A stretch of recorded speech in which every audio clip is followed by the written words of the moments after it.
मारो इसे और मारो इसे, ये इसी लायक है। अरे मारो यार।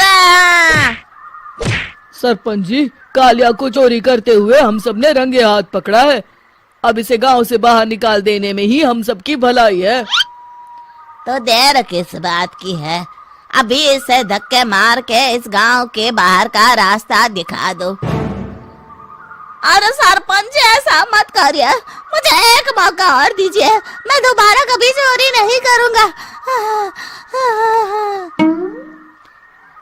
लेकिन गांव वाले उसकी एक नहीं सुनते और उसे मार मार के गांव की सीमा के बाहर निकाल देते हैं। मेरी कमर दर्द के मारे मेरी जान निकली जा रही है। कमबख्तों ने जम के धुलाई की है मेरी। अरे भगवान करे इनके गांव में भूचाल आ जाए, धरती फट जाए और सब गांव वाले उसमें समा जाए। चलते चलते कालिया जंगल में पहुंच। इस जंगल में ये अजीब सा दिखने वाला घर किसने बनाया है, चल कर देखना पड़ेगा। कालिया प्रयोगशाला के पास चला जाता है। दो वैज्ञानिक प्रयोगशाला में बातें कर रहे होते हैं। बधाई हो डॉक्टर चमन, आखिरकार हम दोनों ने मिलकर एक ऐसी घड़ी का आविष्कार कर लिया है जिसे पहनकर कोई भी इंसान गायब हो सकता है। हाँ हाँ, तुमने बिल्कुल सही कहा डॉक्टर जर्माटो। अब कल सुबह ही हम इस जंगल से निकल जाएंगे, लेकिन उससे पहले आज रात के खाने का बंदोबस्त करते हैं। हाँ, मुझे तो बड़ी जोरों से भूख लगी है, चलो चलते हैं। दोनों वैज्ञानिक वहां से चले जाते हैं। उनके जाते ही कालिया प्रयोगशाला में दाखिल होता है। अच्छा, तो ये बात है। कालिया बड़े से कांच के अंदर रखी घड़ी को बाहर निकाल लेता है और अपनी कलाई पर बांध लेता है। फिर घड़ी में लगा बटन दबा देता है। कालिया को एक जोरदार झटका लगता है। कालिया अपने आप को आईने में देखता है तो उसका पूरा शरीर पूरी तरह से गायब हो चुका होता है। अब तो जो चाहे वो कर सकता हूँ। सबसे पहले मैं उन सभी को सबक सिखाऊंगा। गांव वालों, मैं आ रहा हूँ। कालिया गांव की ओर चल पड़ता है। थोड़ी देर के बाद दोनों वैज्ञानिक वहां आते हैं। अरे ये क्या, लगता है कोई हमारी घड़ी चुरा कर ले गया है। ये देखो पैरों के निशान। अब क्या होगा, अगर वो घड़ी किसी गलत हाथों में पड़ गई तो अनर्थ हो जाएगा। तुम चिंता मत करो, हमारी घड़ी में जो बैटरी लगी है ना, वो सिर्फ 24 घंटे चलेगी। उसके बाद वो घड़ी काम करना बंद कर देगी। उधर दूसरी तरफ गांव में सरपंच अपने घर में सो रहा होता है। तभी एक आहट से उसकी नींद खुल जाती है। अरे कौन है वहाँ? बड़े मजे से सो रहा है, आज मैं तुझे नहीं छोड़ूंगा। कालिया पास में पड़ा डंडा उठाकर सरपंच की पिटाई शुरू कर देता है। ये ले, ये ले, तू इसी लायक है, ले। आप मर गए।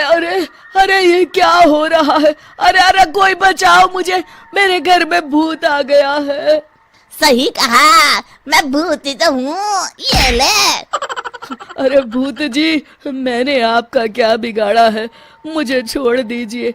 आपको क्या चाहिए? तेरे घर में जितना भी पैसा है ना, मुझे ला कर दे दे, तब मैं तुझे छोड़ दूंगा और यहाँ से चला जाऊंगा। सरपंच अपनी तिजोरी से पैसे निकालकर एक बड़े कपड़े में बांधकर जमीन पर रख देता है और कालिया वो सारा पैसा लेकर वहां से चला जाता है। दूसरी तरफ जमींदार गांव के चौराहे पर खड़ा कुछ लोगों से बात कर रहा होता है। इस कमीने जमींदार ने भी मुझे बहुत पीटा था, इससे भी बदला लेना तो बनता है। हाँ? जमींदार अचानक अपने आप को चांटे मारने लगता है। अरे भाई ये क्या हो रहा है? जमींदार साहब, अब ठीक तो है ना? अरे मुझे नहीं पता भाई।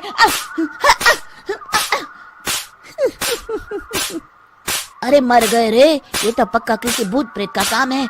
जमींदार के अंदर कोई भूत आ गया है, इससे पहले कि ये हमारे अंदर आ जाए। मनोहर भाई, अपनी जान बचानी है तो भागो यहाँ से। ये क्या? अरे बाप रे बाप, मुझे तो भूतों से बड़ा डर लगता है। मैं तो चला यहाँ से। अगली सुबह इस घटना से पूरे गांव में दहशत फैल जाती है। सभी गांव वाले आपस में बात करने लगते हैं। अरे भाई, पता नहीं कहाँ से हमारे गांव में एक भूत आ गया है। उसने कल रात को सरपंच और जमींदार की खूब पिटाई की और उनके सारे पैसे भी लेकर चला गया। हाँ भाई हाँ, ये भूत तो मुझे बड़ा अजीब लगता है। मेरी समझ में नहीं आता कि भूत उन पैसों का करेगा क्या। अरे तेल में पकोड़े बना के तलेगा बेवकूफ। इस बात की चिंता करके कहीं वो भूत हमारे घर में ना आ जाए। तुम बिल्कुल सही कह रहे हो आर्या। तीनों वहां से चले जाते हैं। दूसरी तरफ कालिया सारे पैसों को एक खंडर में छुपा देता है। इतने सारे रुपए तो मैंने अपनी पूरी जिंदगी में एक साथ कभी नहीं देखे। इस तरह कुछ दिनों में मैं अमीर बन जाऊंगा। आज मैं उस मोटे बब्बन को अपना शिकार बनाऊंगा।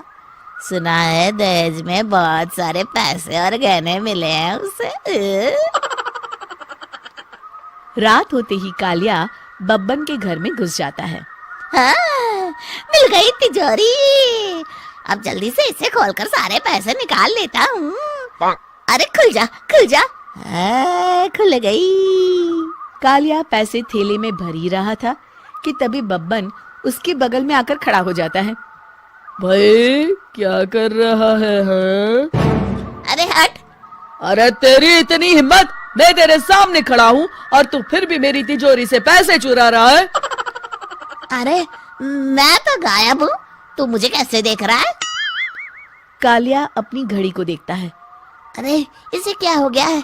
हाय, लगता है बैटरी खत्म हो गई।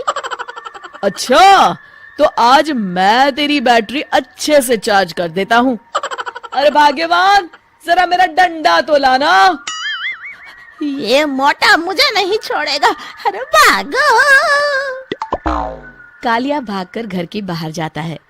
बाहर सभी गांव वाले हाथ में डंडा लिए खड़े होते हैं। अच्छा, तो तू वो भूत है। मुझे माफ कर दीजिए सरपंच जी, मैं आपके और जमींदार जी के सारे पैसे लौटा दूंगा और आज ही हमेशा के लिए ये गांव छोड़कर चला जाऊंगा। शिक्षा, बुराई ज्यादा दिन की मेहमान नहीं होती, एक दिन उसका अंत हो ही जाता है।